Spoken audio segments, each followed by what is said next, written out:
Нам нужно восстановить разрушенную... 1920 წლის 18 დეკემბერს ბაქოში მე-11 წითელი არმიის სამხედრო რევოლუციური საბჭო შეიკრიბა. სხდომაზე საქართველოს გასაბჭოებისთვის საჭირო მოქმედების გეგმა განიხილებოდა. სერგო ორჯონიკიძესთან ერთად სხდომას საქართველოში რუსეთის ელჩი არონ შეიმანიც ესწრებოდა. თავარ მოხსენებას მე-11 არმიის სარდალი ანატოლი კეკერი აკეთებდა.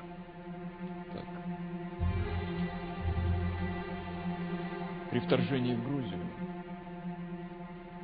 мы должны учесть некоторые вопросы.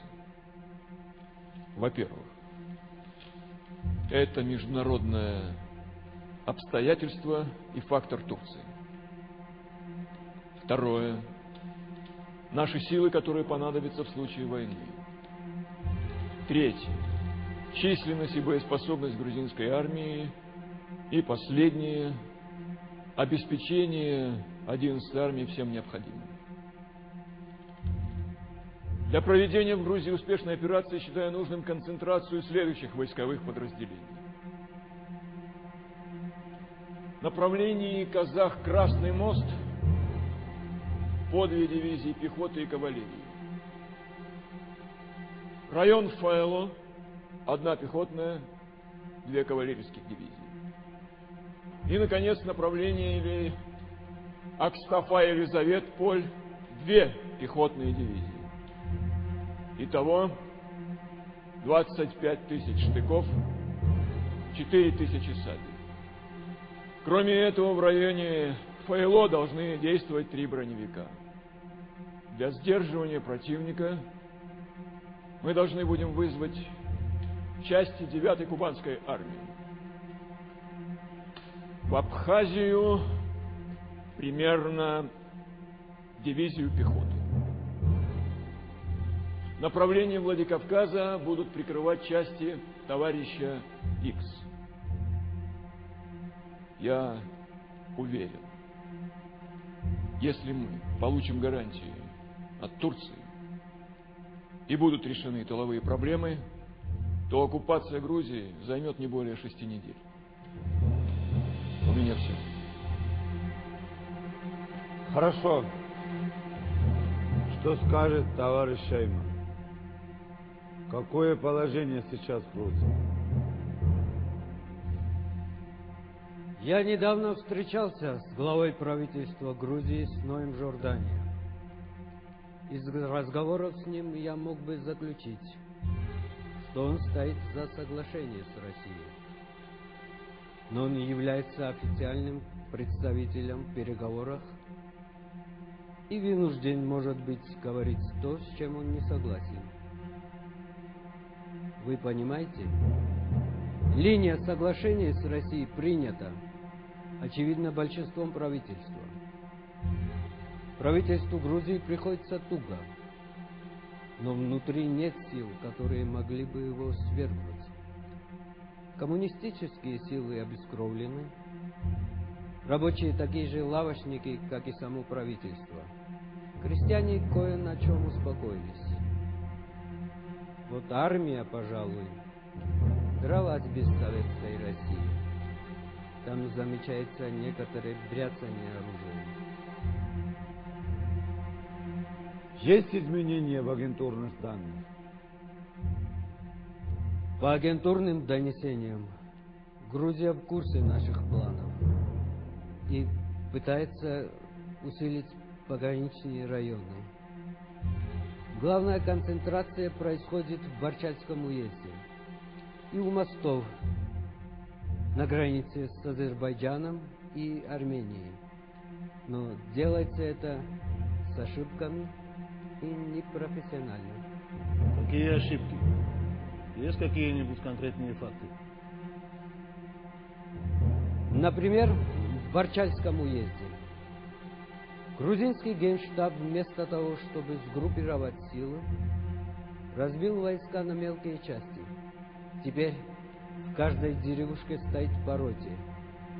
Если нанести концентрированный удар, грузины не смогут соединиться и потерпят полное поражение. План расчленения войск принадлежит Акакию Чхенкели, председателю военного комитета учредительного собрания, который в военном деле некомпетентен. Идею Чхенкели реализовал заместитель министра обороны генерал Йосиф Кедеванишвили. Он же командует группой войск в Арчальском уезде. По агентурным данным, Кедеванишвили крайне несерьезная личность. Войска, которыми он командует в районе Лори, ведут себя недисциплинированно, пьянствуют, не несут должным образом караульную службу. У них даже окопы не вырыты. Хорошо работает у вас агентура. Грех жаловаться, Григорий Константинович. Стараются люди.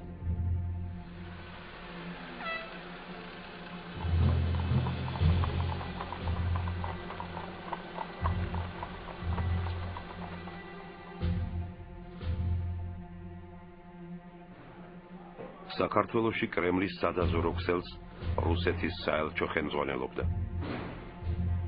დიპლომატიურ მისიაში 300 კაცი ირიცხებოდა. მათი უმრავლესობა ჯაშუშურ საქმიანობას ეწეოდა.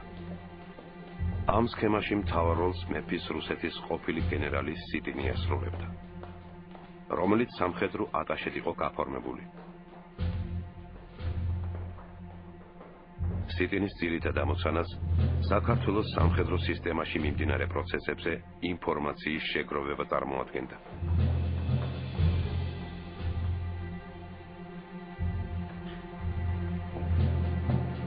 Разрешите, Орел Львович? Вызывали? Ситин, ты мне докладывал, что грузинское правительство в курсе о наших намерениях. Так? Совершенно верно, Орел Львович. Каким-то образом оказался у них секретный план. Так что за муру ты мне подсовываешь? Они знают, что скоро начнется война и проводят демобилизацию? Кто дал такие провокационные сведения? Информацию передал агент ГОК, Орел Львович. И она вполне достоверна. Я лично перепроверил. Указ Министерства обороны Грузии уже готов. И по нашим сведениям, он будет опубликован в начале января. Я ничего не понимаю. Тут явно какой-то подвох. Вполне возможно, Орел Львович. Вполне.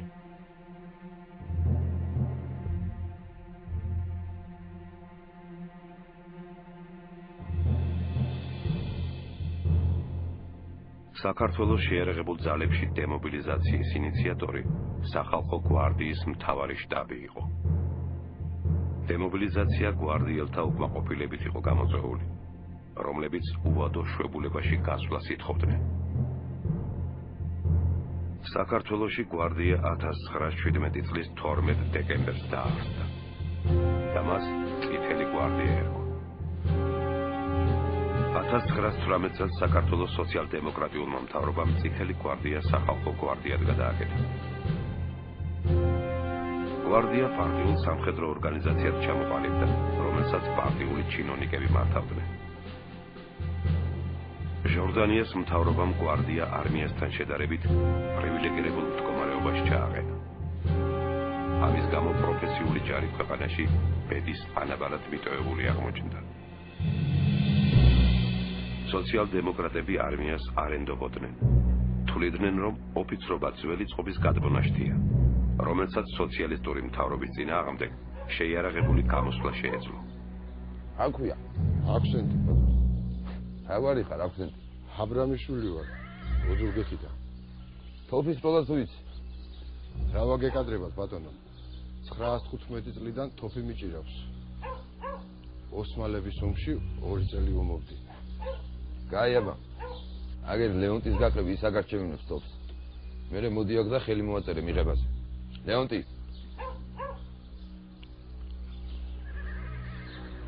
აჯონე თოფი.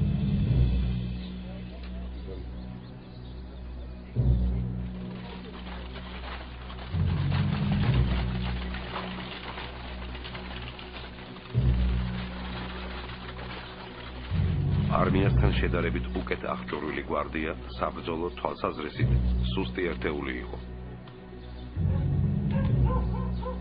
ორგანიზაციაში საერთოდ არ არსებობდა დისციპლინა. თუ გვარდიელს ბრძანება არ მოსწონდა, მას უბრალოდ არ ასრულებდა. ხშირად გვარდია ან უარს ამბობდა ომზე, ან ბრძოლის ველს თვითნებურად ტოვებდა. 1920 წლის მიწურულისთვის გვარდიელებმა ყველა იმ პირის დემობილიზაცია მოითხოვეს, რომლებიც უკვე 2 წელი მსახურობდა. 1920 წლის დეკემბერში საქართველოს მთავრობამ ეს მოთხოვნა გაიზიარა და დემობილიზაციის პროცესი დაიწყო. საერთო ჯამში რუსეთთან ომის წინ შეიარაღებული ძალებიდან თადარიგში რამდენიმე 1000 ჯარისკაცი დაითხოვეს.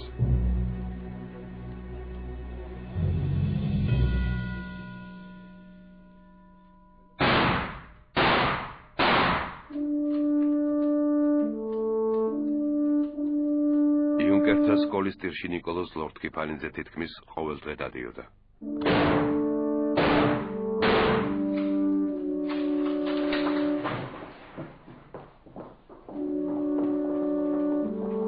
ათიანში გავა. ასაჩენამდე ხარ ესე თვალდაყრილი უნდა უსწა.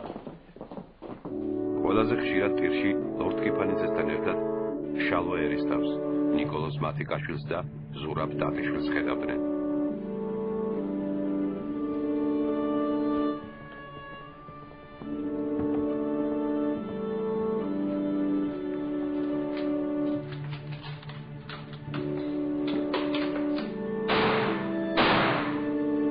ეს 4 იუნკერის სკოლაში განუყრელ მეგობრებად ითვლებოდნენ. უკვე მეოთხე თვე იყო, რაც ლორდ-კიფანიძე იუნკერთა სკოლაში სწავლობდა. თავის მეგობრებთან ერთად იგი ქვეითთა მეორე ასეულში ირიცხებოდა. სამხედრო სასწავლებლის მკაცრი რეჟიმი მეგობრებს თავისუფალ დროს თითქმის არ უტოვებდა. სკოლის გარეთ ქალაქში გასვლა მხოლოდ კვირას შეიძლებოდა და ისიც მცირე ხნით. გამონაკლისი შობის და აღდგომის დღესასწაულზე კეთდებოდა, როცა იუნკერებს მთელი დღე კითხავდნენ. 1920 წლის საშობაო ვარდადაგები 4 მეგობარმა ერთად გაატარა.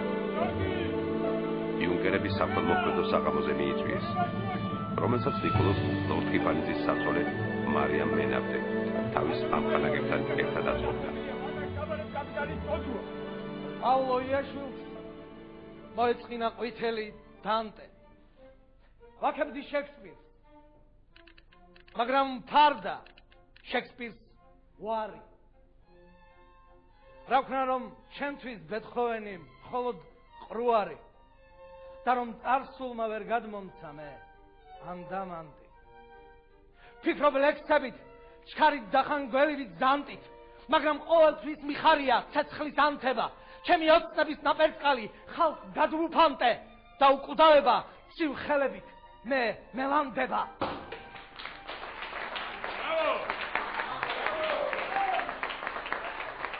იმ დროინდელ თბილისში ასეთი საღამოები ხშირად იმართებოდა. საქველმოქმედო მიზნებისთვის საღამოს ორგანიზატორები კლუბს ან რესტორანს ქირავდნენ და იქ საზოგადოების ცნობილ სახეებს იწვევდნენ.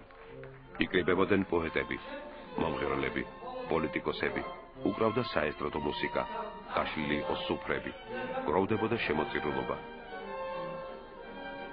მარიამ მენაბდის ამხანაგები საშობაოდ პულს უმწეოთა სასარგებლოდ აგროვებდნენ.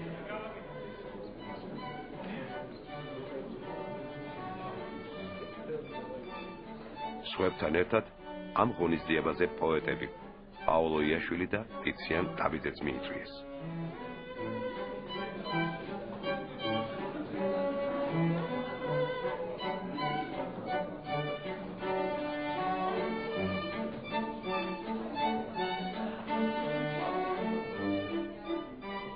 ნიკოლოზ ლორდ-კიფანიძე თავის საცოლესთან მარიამთან ცეკვავდა. ბოლო თვეების განმავლობაში ისინი ერთმანეთს ხშირად ვერ ხედავდნენ. სკოლის რეჟიმის გამო ნიკოლოზი და მარიამი კვირაში ერთხელ სულ რამდენიმე საათით ხვდებოდნენ.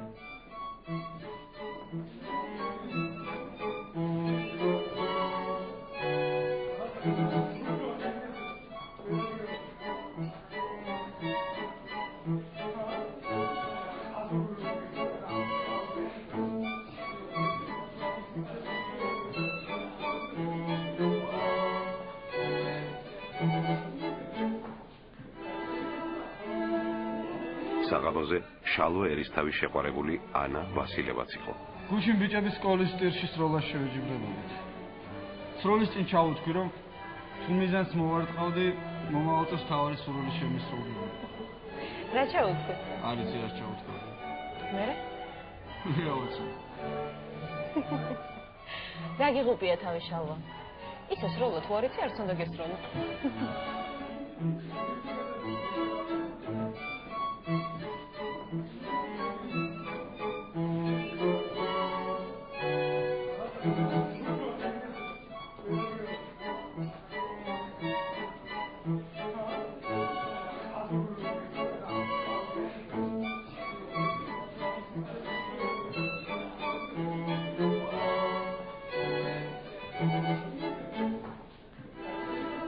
მარიამ მენაბძესთან ერთად საქველმოქმედო საღამოს მოწყობაში მონაწილეობას მარო მაყაშვილიც იღებდა.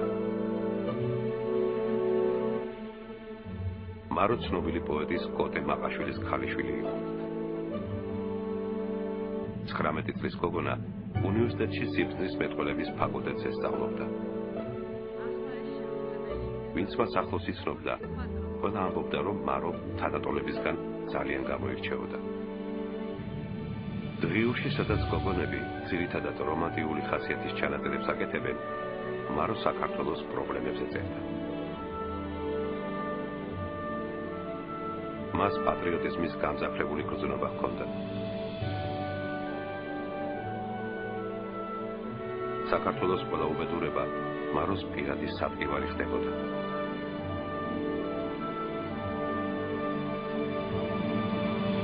Москва, РКПБ ЦК, Баку, именем Кавбюро Орджоникидзе, Киров. 2 января 1921 года. მოსკოვი, ცეკას, ბაქო, კავბიუროს სახელით ორჯონიკიძე და კიროვი. 2 იანვარი 1921 წელი. სრულიად საიდუმლოდ. მოკლედ გაგაცნობთ კავბიუროს მოსაზრებას იმაზე, თუ რატომ მიგვაჩნია საჭიროდ მენშევიკური საქართველოს ახლავე გასაბჭოება. იმის იმედი, რომ თვით საქართველოში შიგნიდან მოხდება გადამწყვეტი აფეთქება, არ უნდა გქონდეს. საქართველოს ჩვენს დაუხმარებლად გასაბჭოება არ ძალუძს. საბაბი საქართველოს საქმეებში ჩარევის გვაქვს. საამისოდ საჭირო არ არის აშკარად თავს დავესხათ საქართველოს. გვაქვს შესაძლებლობა, რომ დავიწყოთ მოძრაობა აფხაზეთში, აჭარაში, ბორჩალოს მაზრაში, სადაც საამისო ნიადაგია.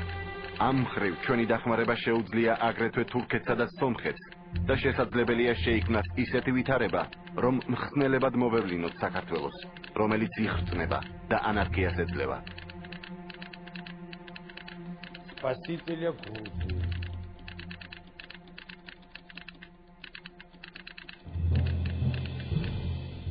დეპეშაზე ორჯონიკიძემ პასუხი 10 დღის შემდეგ მიიღო. მოსკოვი უკმაყოფილო ჩანდა. 1921 წლის დასაწყისში კრემლის მთავარ ამოცანად ანტანტის ქვეყნებთან ურთიერთობის მოგვარება წარმოადგენდა. რუსეთის ბოლშევიკური მთავრობა საერთაშორისო იზოლაციის გარღვევას ცდილობდა. კატასტროფული ეკონომიკური კრიზისის ფონზე მოსკოვისთვის ეს სასიცოცხლო მნიშვნელობას იცემდა. ვითარების გარკვევამდე კავკასიაში ახალი ომი მოსკოვის გეგმაში ჯერ არ შედიოდა. გარდა ამისა, ბოლომდე არ იყო ცნობილი თურქეთის პოზიცია. თურქეთის ახალ ლიდერთან ქემალ ათათურქთან რუსებს პარტნიორული ურთიერთობა ჰქონდათ, მაგრამ საქართველოსთან მიმართებაში ბევრი საკითხი დაუზუსტებელი რჩებოდა. ასეთ სიტუაციაში ორჯონიკიძის დაჟინებული ინიციატივა კრემლის გაღიზიანებას იწვევდა.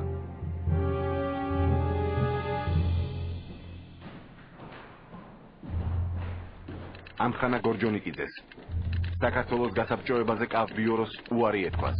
რჩევა მიეცეს კავბიუროს ზუსტად დაიცვა სამ საკითხზე უკვე არსებული ცეკას გადაწყვეტილება. მოსკოვი, 12 იანვარი.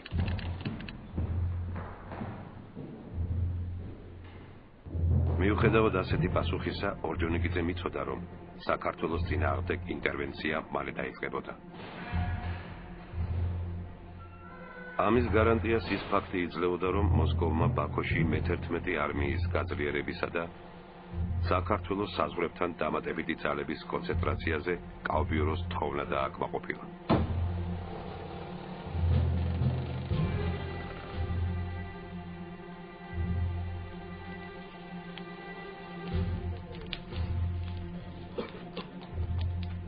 მე-11 არმია რუსების გარდა სხვადასხვა ეროვნების სამხედრო შენაერთებსაც შეიცავდა.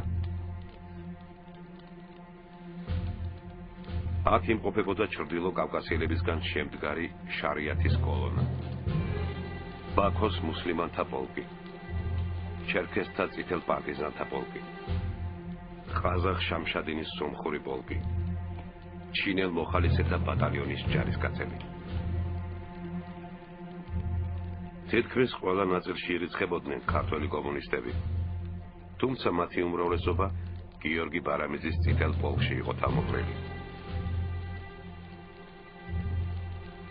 საერთო ჯამში მე-11 არმია დაახლოებით 30,000 ქვეით ჯარისკაცს და 4,000-მდე ცხენოსანს ითვლიდა.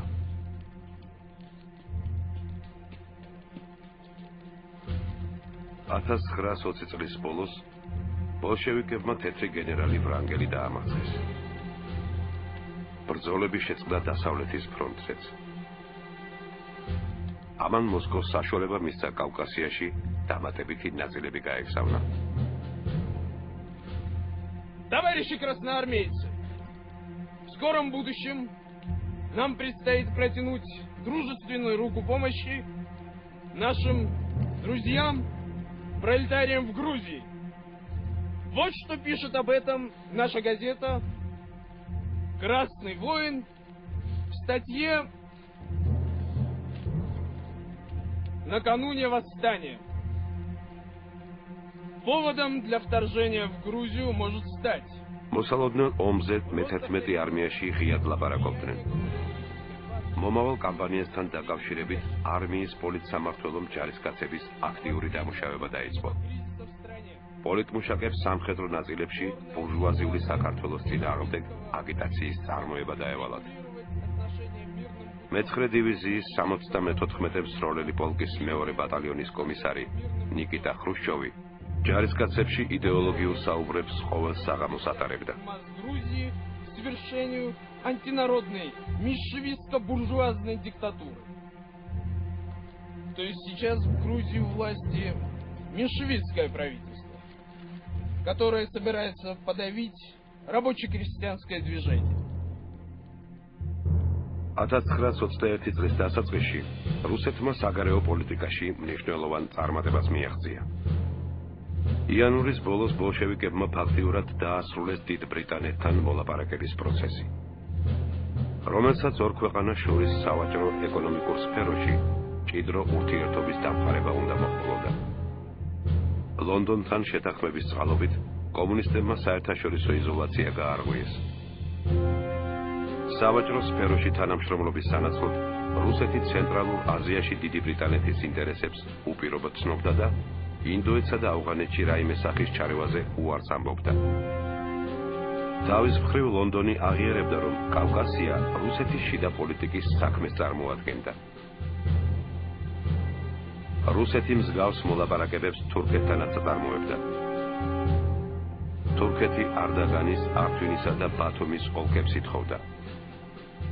თუ რუსეთი ამ პრეტენზიებს დააკმაყოფილებდა, იგი საქართველოს ძალისმიერი გასაბჭოების წინააღმდეგი არ ექნებოდა.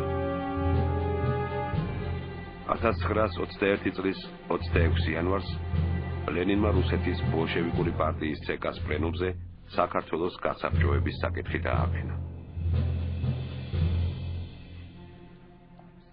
პლენუმი ლენინის წინადადებას დაეთანხმა და შესაბამისი გადაწყვეტილება მიიღო. Итак, товарищи, Москва дает директиву Кавказскому фронту и Кавбюро подготовить кампанию советизации Грузии. Мы получили телеграмму от товарища Сталина.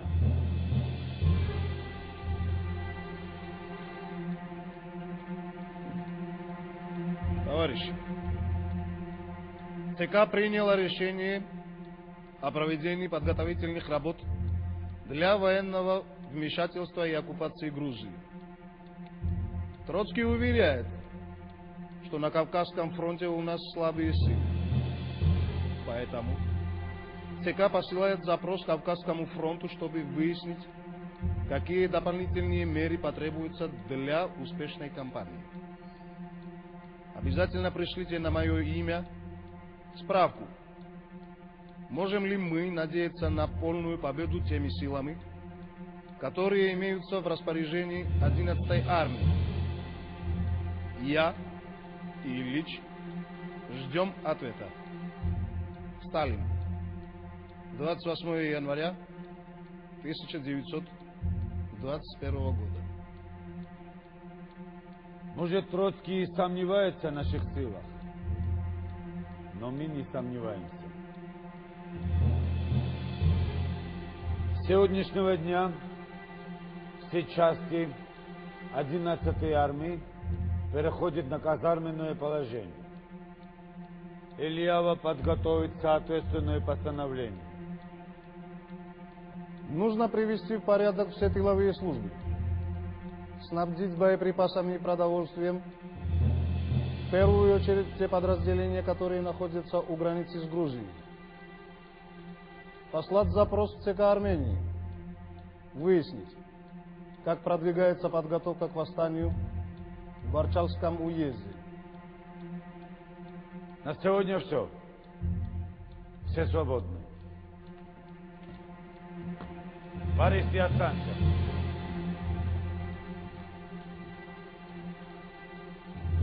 ბორის ძნელაძე ბაქოში უკვე 5 თვე იმყოფებოდა. საქართველოს კომკავშირის ფუძემდებელი სამშობლოდან 1920 წლის აგვისტოში კომუნისტური საქმიანობისთვის გააძევეს. ეს მისი მეორე გაძევება იყო. მანამდე კი ბოლშევიკური პროპაგანდისთვის ძნელაძე 5 ჯერ იყო დაპატიმრებული. მომავალ ოპერაციაში ორჯონიკიძე მას მნიშვნელოვან როლს აკისრებდა. როდესაც შეტევას დავიწყებთ, ხალხში ჩვენ სასარგებლოდ პროპაგანდა უნდა წარმოებდეს.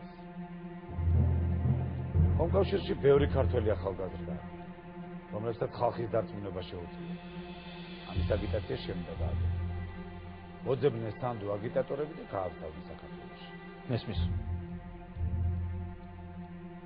შენ ბაქოში დარჩები. აქედან გაუწევ კომკავშირის კოორდინაციას. იმაგრებული იქნები ბაქოს წითელ კურსანტთა ბრიგადაზე. კურსანტები ახალგაზრდა ბიჭები არიან. იქაც ბევრი საკითხი. თუ საჭირო გახდება იომებთ კიდეც. თქვენი შემართება სხვა ნაწილებსაც გაამხნევებს. იმედია ამ საქმის შესრულება არ გაგიჩნდება.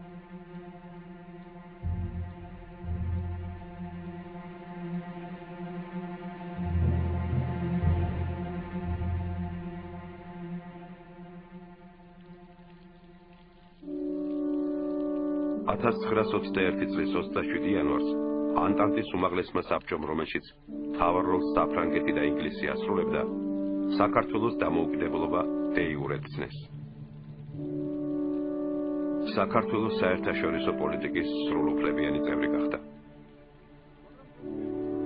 ამ ფაქტთან დაკავშირებით 1921 წლის 6 თებერვალს თბილისში საგარეო საქმეთა სამინისტრომ ბანკეტი მოაწყო, რომელსაც 19 სახელმწიფოს წარმომადგენელი ესწრებოდა. 27 იანვრის აქტი საქართველოს დე-იურედ ცნობა ინგლისისა და საფრანგეთის მიერ სამუდამოდ აკავშირებს საქართველოს ევროპასთან. ეს ჩვენ შეგვიძლიათ შევიდეთ ევროპულ ხალხთა ოჯახში პირდაპირ, სრულიად უშუალოდ. ეს ჩვენ ამ გზაზე ვდგევართ და ჩვენი ცნებით არ გადავუხდით. მაგრამ გვეტყვიან, ეს თქვენი მშვენიერი სურვილია და მხოლოდ სურვილებით არავინ შესულა ევროპაში. ეს ჩვენი სურვილია, მაგრამ არა სურვილი უნიადაა. არა ისეთი, რომელსაც არ აქვს თავისი უთხარი საბუთი. ჩვენ მოხარულნი ვიქნებით, თუ ჩვენ სიმბოლური მყოფი რესპუბლიკები დაამყარებენ ისეთივე დემოკრატიულ ქვეყანას, როგორც არის აქ ჩვენში. მაგრამ თან ეს მოითხოვს ჩვენგან, რომ ჩვენივე დამოუკიდებლობა მოვყვანს. არც ერთი დემოკრატიული წესწყობილება არ მოითხოვს, რომ მეორე სახელმწიფოს დემოკრატია დაიჭიროს. ვინც ასე ფიქრობს, ისინი არ არიან დემოკრატები. მათ არაფერი აქვს საერთო დემოკრატიასთან. და ჩვენ მივიღეთ ყოველნაირ საშუალებას, რომ მათი სურვილები დარჩნენ მათში მხოლოდ სურვილებად. გილოცავთ ბატონო, გილოცავთ.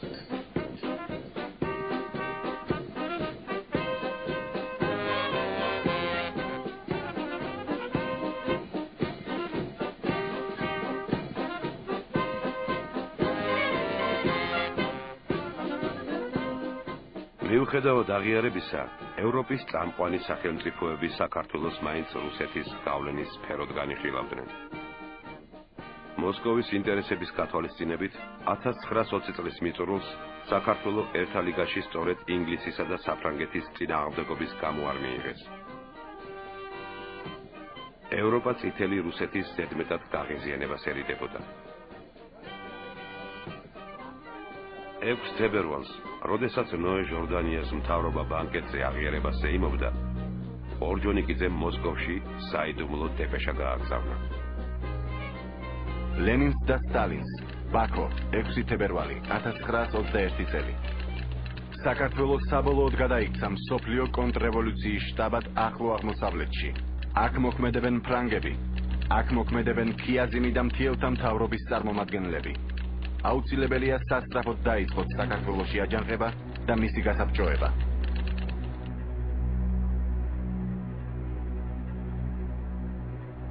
რუსეთის ბოლშევიკური პარტიის ცეკამ ორჯონიკიძის დეპეშა განიხილა და საქართველოზე თავდასხმის ნებართვა გასცა. იმავე დღეს კავკასიის ფრონტის ხელმძღვანელის კიტისის ბრძანებით თბილისის მიმართულების საჯარისო დაჯგუფება შეიქმნა, რომელსაც ველიკანოვი ხელმძღვანელობდა.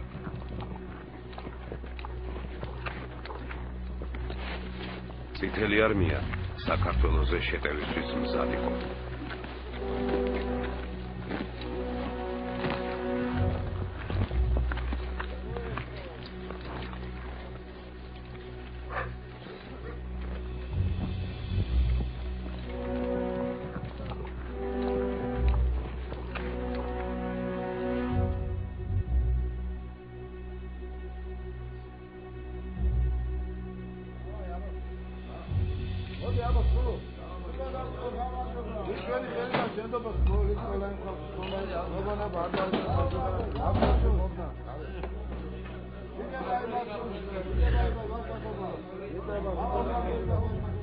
საქართველოს სომხეთის საზღვარზე, სოფელ შაგალში უკვე 2 თვე იყო, რაც დუქანი გაიხსნა. მისი მეპატრონე იოსებ ლაზიანი გულღი ადამიანი ჩანდა. როგორც თვითონ ამბობდა, იგი ყარსიდან იყო, სადაც დიდი მაღაზია ჰქონდა. თურქების შემოტევის შემდეგ იოსები დევნილი გახდა და თავი საქართველოს შეაფარა. დუქანი ყოველ დღე დასვენების გარეშე მუშაობდა. საზღვართან მიგდებულ ყრუ სოფელში დუქანი დიდი მოვლენა იყო. სოფლელი მამაკაცების უმეტესობა ზამთრის დღეებს ძირითადად აქ ატარებდა. თუმცა ლაზიანის ყველაზე ხშირი კლიენტები ქართველი ჯარისკაცები იყვნენ, რომლებიც ლორეს ნეიტრალურ ზონაში შაგალის სტრატეგიულ ხიდს იცავდნენ.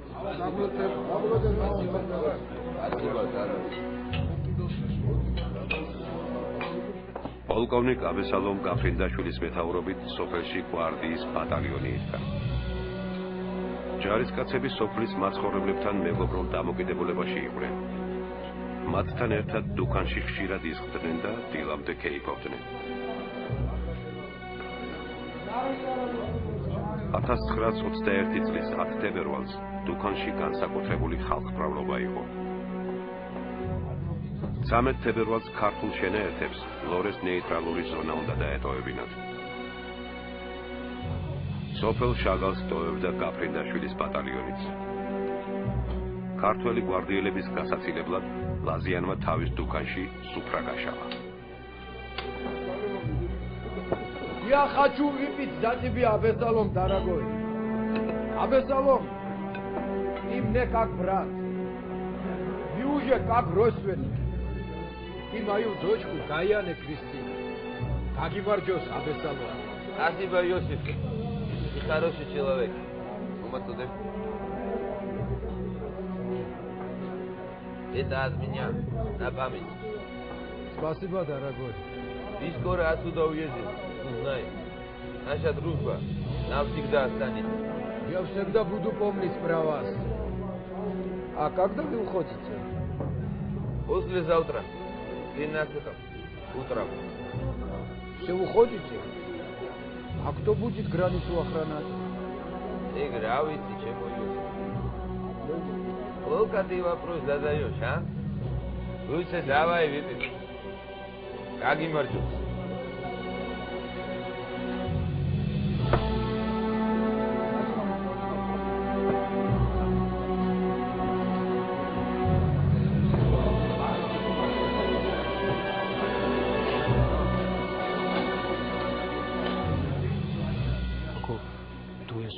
გეგნას ღარაკლის კაპილ ხრამანატარუთიან ბედე ვანოვირ ხოხანცիր ინიჩკასე აკო დღეს შენ კარაკლისში უნდა წახვიდე მე თავს დაუკავშირდი და სიტყვით გადაეცი რასაც ახლა გეტყვი ლორეს რაიონიდან ქართული ნაწილების გასვლის შესახებ ინფორმაცია დასტურდება ქართველები პოზიციების დატოვებას 13 თებერვალს დილით ადრე დაიწყებენ ახლა ყველაზე მთავარი შესახებ შაგალის ხიდი დანაღმულია და მას გვარდიელთა ერთი ოცეული იცავს. დაცვის განიარაღება ახლა ძალიან ადვილია, რადგან ისინი თითქმის თუ მთვრალები დადიან. შაგალის გარნიზონის უფროსობა ჩემი დუქნიდან არ გამოდის. დღე და ღამე იქ არიან და ლოთობენ. ახლა გარნიზონში ყველა მთვრალია. უფროსობას გადაეცი, რომ ოპერაციას ამაღამ დავიწყებთ. ამაზე ხელსაყრელი მომენტი აღარ იქნება. Გამთენი ისას წითელი არმიისთვის შაგალის ხიდი გახსნილი იქნება. Находится в трактире снят. Мы на рассвете начинаем операцию.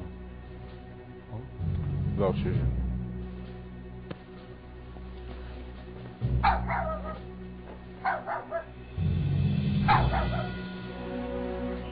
დილის 5 საათზე ჯარისკაცმა აბრამიშვილმა, რომელიც შაგალის ხიდთან საგუშაგოზე იდგა, სოფლის გზაზე რამდენიმე ადამიანი შეამჩნია. როდესაც ისინი ხიდს მივახლოვდნენ, გვარდიელმა მათ შორის დუქნის მეპატრონე ლაზიანი იცნო.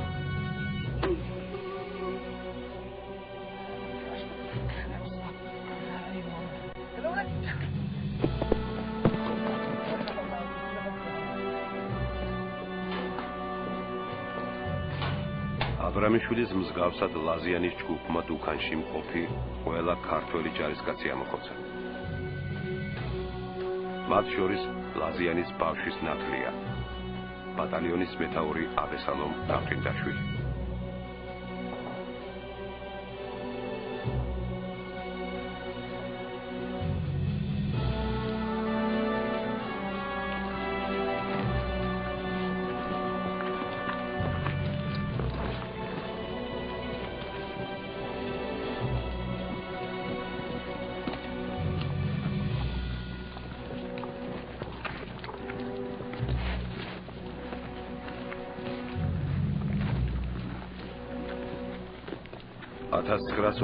წლის 11 თებერვალს რუსეთმა საქართველოს გასაბჭოების ოპერაცია დაიწყო.